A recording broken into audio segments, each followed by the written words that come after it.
வணக்கம் மக்களே! Welcome to Bigg Boss Tamil season 9. So night பார்த்தீங்கன்னா, சபரி பத்தி பயங்கரமான கம்ப்ளைண்ட்லாம் போயிட்டுருக்கு. ஸோ கமருதீன் வந்து சொல்றாரு, அது திவ்யா, சாண்ட்ரா அவங்கலாம் இருக்காங்க. ஸோ சபரி வந்து நாளைக்கு காலையில லேட்டா தான் வருவானா, ஏன்னா இன்னைக்கு வந்து ச நைட் வர ஆம்லேட்லாம் போட்டு குடுத்துருக்கானா அப்படின்னு. உடனே திவ்யாகண்ணி சொல்றாங்க, சபரி வந்து எந்தெந்த இடத்துல கேமரா அட்டென்ஷன் இருக்கோ, அந்த இடத்துல மட்டும் வேல பார்க்குறான். ஸோ நான் வந்து அந்த குக்கர கழுவி குடுக்க சொன்னேன். அதுக்கு வந்து கையில ஈரமாயிடும் அப்படின்னு சொல்ட்டான். அந்த பேண்டேட் போட்டிருக்கிறதுனால. அந்த உருளைக்கிழங்கு கழுவி குடுக்க சொன்னேன். அப்பவும் அந்த மாரி சொல்ட்டான். பட் வந்து இன்னைக்கு ஆம்லேட் போட்டு குடுக்குறான். நேத்து மாவ ஆட்டி குடுக்குறான்.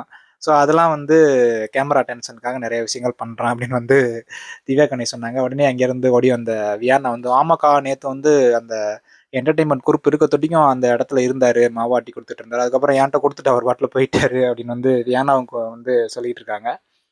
ஸோ இந்த குற்றச்சாட்டுலாம் நம்மளுக்கு தெரியல. பட் வந்து உள்ள இருக்கிறவங்க ஏதோ ஒண்ணு அப்சர்வ் பண்றாங்கன்னு நெனைக்கிறேன்.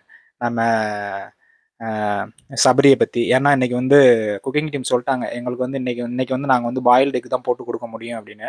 உடனே சபரி வந்து நான் போட்டு தரேன் ஆம்லேட், ஆஃப் ஆயில் எல்லாமே அப்படின்னு சொல்லிட்டு எல்லாரையும் கூப்பிட்டு உங்களுக்கு என்னென்ன வேணும் அப்படின்னு சொல்லிட்டு போட்டு குடுத்துட்டு இருந்தாப்ல.